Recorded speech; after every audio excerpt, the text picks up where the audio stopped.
How you doing? How you doing? Yeah. Hey, hey.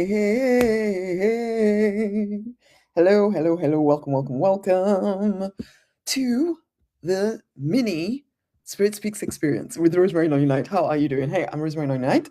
I am the prosperity minister, the practical mystic, the business coach, two ambitious spiritual people determined to manifest at least $5,000 to $10,000 each and every month whilst living luxuriously your purpose. I teach you how to convert energy into matter predictably.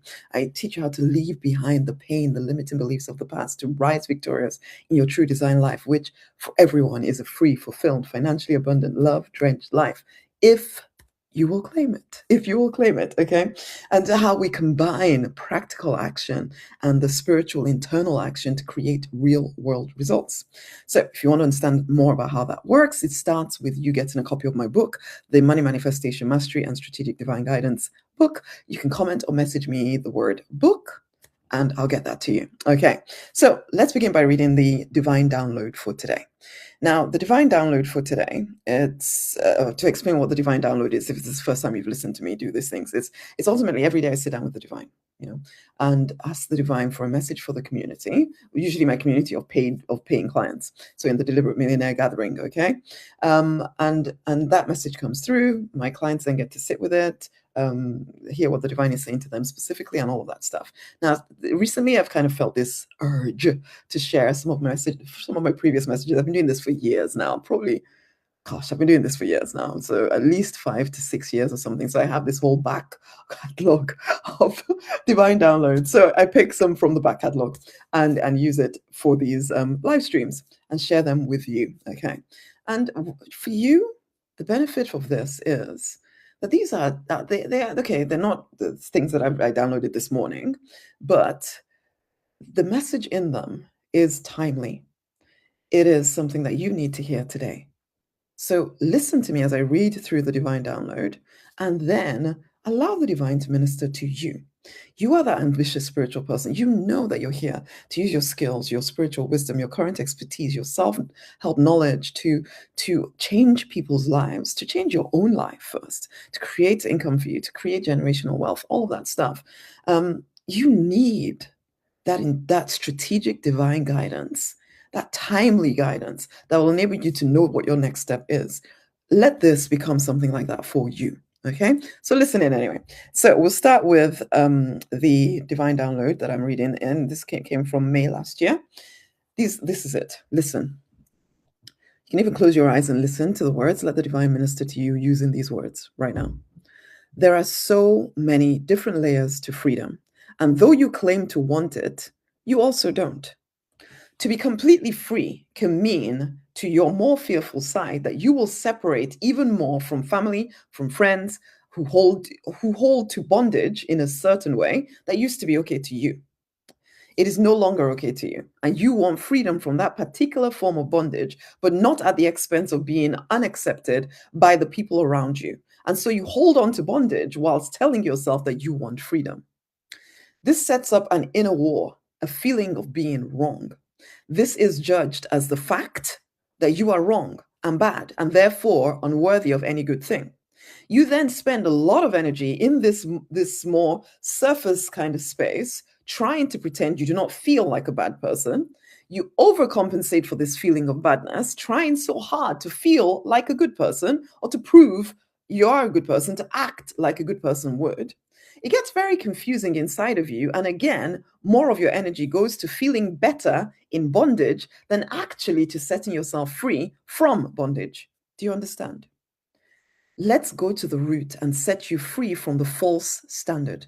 Yes, it will very likely cause separation, small or big, from those who are committed to a false standard, but it will most certainly free you to stay on your throne, accomplishing those things that you feel called to accomplish in this lifetime. Let my love flow freely through you, setting you free. Are you willing to see? So that was the divine download.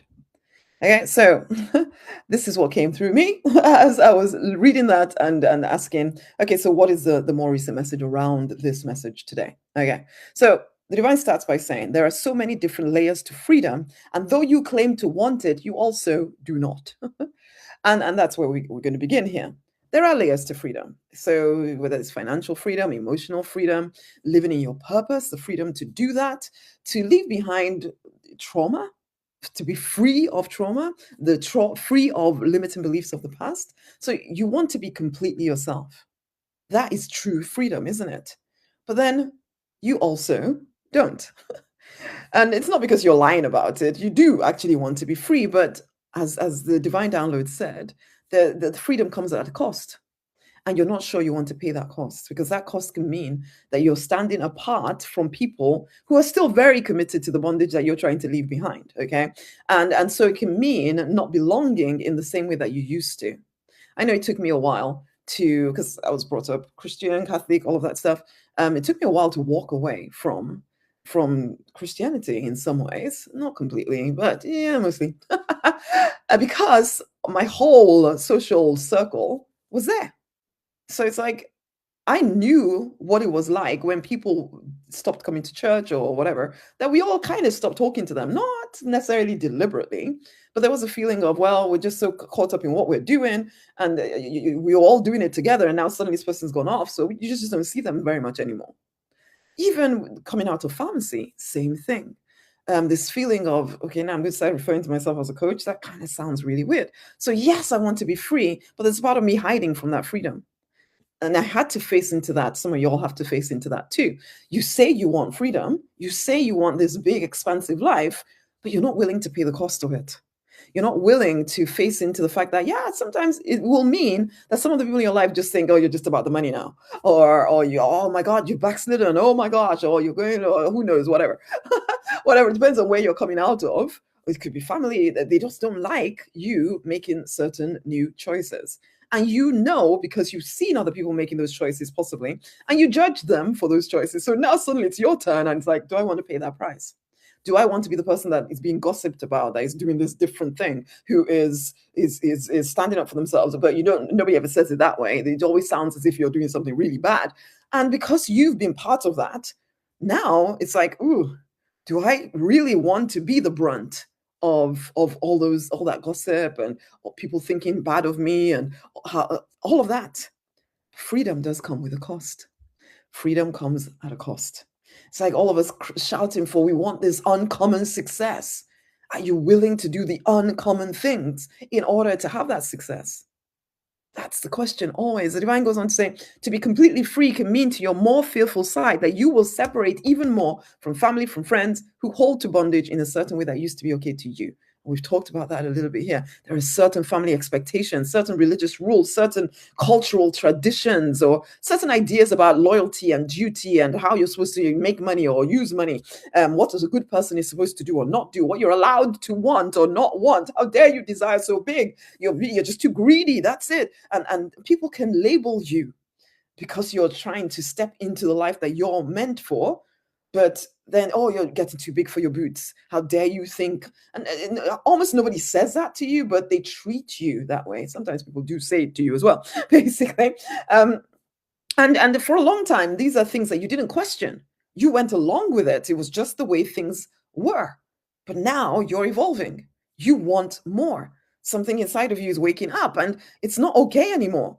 It doesn't feel like freedom anymore. It doesn't feel like your path. It's not the life you're here to create, and you want more. But the questions carry on. Will I still be accepted? Will I still belong? Will they judge me? Will they reject me? Will I be alone? Now, so for some of you, you have family and friends who are actually quite accepting. But because you've told yourself this story so many times, you hold yourself apart from them, and you don't even realize you're doing it. And that too is another issue where maybe you're working towards a goal and you haven't achieved it yet, and so shame holds you back from being seen, being known by your loved ones, because you are judging yourself and thinking they are judging you in the same way you're judging yourself. But all of this is part of the cost of freedom. Part of the cost of freedom, that you will face these ideas inside of you and still choose freedom, but at the same time work this stuff out inside of you, so that you are not taking behaviors or taking sabotaging behaviors and not realizing that you're doing it. Okay, so examples of the kind of bondage you may not want. Okay, it's do I want to go into all of this? Let's see. There's all kinds of different things. So, particularly when we talk about family traditions or religious expectations or things like that, there's lots of stuff that really, right now in your life, may consider to be it's just the way things are. I know that even because I feel as if my journey to freedom had to go through various different levels. First and foremost, it was a little bit the family side of things, the extended family and their expectations of me and what I'm supposed to do and how much money you're supposed to give here and how you're and whether you're somebody's emergency fund or not and all of that stuff and if people are allowed to just walk into your house and should they have keys to your house or not have keys to your house and all of that kind of thing where because I come from an African background where there's this idea that Africans know how to do family really well and everybody else doesn't basically and some of the new choices I was starting to make did not align with the way I had been brought up. And in fact, it wasn't until coaches and people in my life started to say, there's something interesting about the way you do things. And I just thought, oh, you're just talking nonsense. You have no idea how to do family. We do family really well. And yeah, but then as I needed to expand beyond what my family would allow me to, I had to realize, actually, no, some of these things that I think are normal, where someone can just walk into your house whenever they want to. I love spontaneity. Yes, there's something lovely about spontaneity in relationships, but when it starts to be an attitude of it is my right or an entitlement attitude, and you are being walked over and you tell yourself it's just, oh, it's love, we love each other, and this and that and the other, then you have to start questioning, especially when you're allowing into your life trouble and telling yourself that because you love the person that brings the trouble, you're supposed to just allow the trouble into your house without questioning anymore. And some of y'all do that. Or you give away money that you do not have to give away. So this is some family stuff. Then, of course, there's religion stuff, depending on what religion you're in. And that can all be different. And if you've been brought up thinking a certain way, but now you're feeling uncomfortable with carrying on in that certain way, and you don't allow yourself to question it. Instead, you start to make yourself feel bad. You tell yourself that you've become selfish because that's what you've been trained to think. That if you do not go along with what you've been told to do, then you are selfish, then you are wrong. And you are questioning the rules, and yet still blaming yourself for not going along with the rules anymore. And so you have the worst of both worlds. If you see what I'm saying, you have the worst of both worlds because you don't want to fit in anymore, but you also still internally still feel as though you should go along with everything. And so in some ways, actually, I've many times in my spiritual growth and personal growth, there's been this feeling of, what if I didn't know? Life would have been so much easier. The bliss of ignorance, I call that stage one, where you don't know what you don't know, and so therefore you just go along with whatever. But when you know, especially when you're in stage two, stage two, where what freedom, because you caught glimpses of what the freedom of living in your purpose could look like, the vision of the big expansive life, the free, fulfilled, financially abundant, love driven life. You can see it, but you're not there in the physical reality yet. And so that there's more freedom, but you don't quite know how to get there, and you're still being pulled by this your stage one self, and it's even harder to be in stage two than it is to be ignorant. I get it, because this inner war is the one you need to fight even more than the people in your life and what they're thinking about you. Yes, you're going to have to handle that, but you would handle it easier if you felt congruent inside. And it's difficult to get to a place of congruence when you're starting this journey because you have been programmed to think good looks a certain way. And so when your good is not the same as the good you were trained to perform, you start to feel wrong, as if you're doing something wrong. Logically, as you're going through this journey, you're at the place where you can see that actually, no, I'm not doing anything wrong. But internally, you still feel wrong. And that feeling of wrong, unfortunately, is more powerful than your logical, but I'm fine. If you haven't cleaned and cleared the stuff inside of you, you will continue to act as someone who is doing something wrong. And when it comes to you wanting to manifest the money, the resources you need to live luxuriously in your purpose, you don't want to feel wrong. Because to you, because of your programming, someone who feels wrong or who is wrong or who is bad is not allowed to prosper, because that will probably be part of your family expectations, your religious beliefs, and all of that stuff that you're still trying to shake. So you feel bad, you feel like a bad person, you don't allow yourself to prosper. You do not realize that you are the one punishing yourself, and it's not the divine trying to withhold anything from you. It is that you don't allow yourself to take the right actions, and you don't notice that you're not allowing yourself to do it, or you give it some other reason why you're not doing this thing. And oh, it's just because I'm procrastinating, or it's just because I just need to do some more research, and I just need, and you're doing all of this, not realizing that the reason why you're not allowing yourself to take the actions that will get you the result you want is because inside of you, you feel like you are not worthy of the thing you want, so you will never allow yourself to achieve it. You will never allow yourself to achieve it, and it will look like you're trying everything. It will look like you've tried everything, but nothing works for you. But then it takes a one conversation with someone like me, and I tell you, I point out, see how you're saying this thing, but you're acting in this way. The number of people I get on the phone and I have this conversation with them, and it's like, yeah, I hear what you're saying, but I also hear what you say you're doing, and they do not match up. What you say you want, you're not acting like somebody who wants it. And then this is where, when I'm working with somebody, we start doing the healing work. We start changing the internal world so that the external world starts to project what you really want as opposed to what you say you want. But some of these, it's all because of this bondage that we find ourselves in, as the divine has said here. You've judged as fact that you are wrong and bad, and therefore unworthy of any good thing. And you might even be thinking that it's the divine holding this stuff back from you, because if it's like, okay, I was brought up in, as I said, Christianity, and one of the verses that I was told many times growing up was, "It will only go well for you if you honor your mother and your father." And I went through a phase where I had to break away from some of the stuff that my parents had told me I needed to do. And I as much as I felt legitimately like this was the good choice to make, internally, all I could hear was this idea of, it will not go well for me in the land. It will not go well for me in the land. It will not go well for me in the land. And then I started taking actions that did not allow it to go well for me in the land. And then you think it's because you didn't honor your parents. But actually, it's because you believed the lie and started acting as though the lie was true. But you don't see it until someone points it out to you. You start overcompensating in order to feel like the good person. As the divine said, you then spend a lot of energy trying to pretend that you do not feel like a bad person. So you overcompensate for this feeling of badness, trying so hard to feel like a good person and to act like a good person would, but you don't manage it.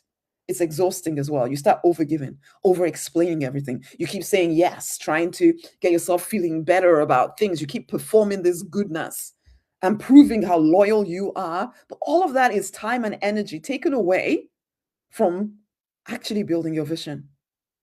And again, these things, you don't know you're doing them. You don't realize you're doing them. You might listen to me right now and realize, oh my gosh, I have been doing something like this, but I can't, because it's like, as again, when people get on the phone with me, they're like, I ask, so what do you think could be getting in your way? And they're like, I know it's me. But it's like, okay, yeah, but what does that mean? What do you mean? So you know it's you, but what? They don't know.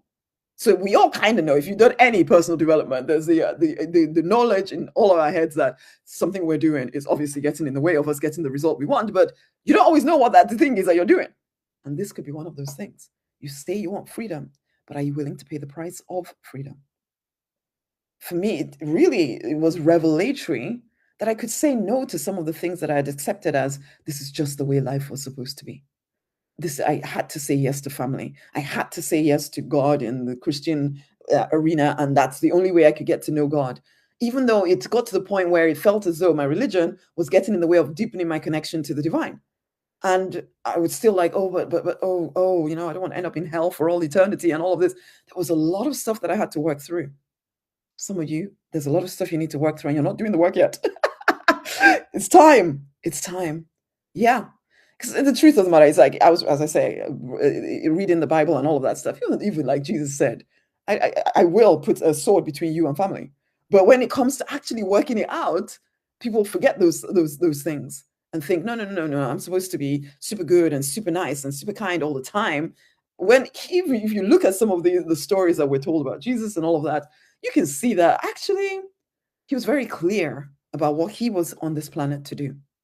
And if family got in the way of that, it was like, yeah, it's like, Your mom is here to see you." Oh no, and well, this is my mother, and these are my brothers right here that I'm doing. The people I'm serving are my mother and my brothers, and all of that.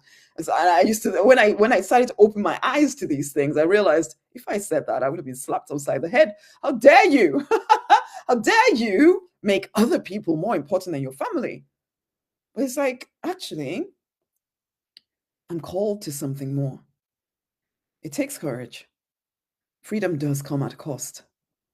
But it also frees you. That's the crazy thing. It actually frees you, which is exactly what you want. You want to be free. You are somebody with ambition. You have goals. There are things that you want to make happen that you are not allowing to make happen because a lot of your time, your energy, your money is spent in trying to be all things to all people.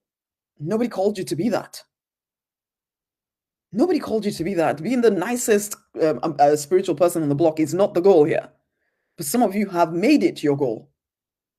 So you say you want something, but what you're actually working towards is being the nicest, kindest, most spiritual person you know.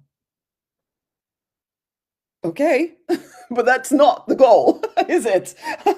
You can do that if you want, but that's not actually the goal you wanted.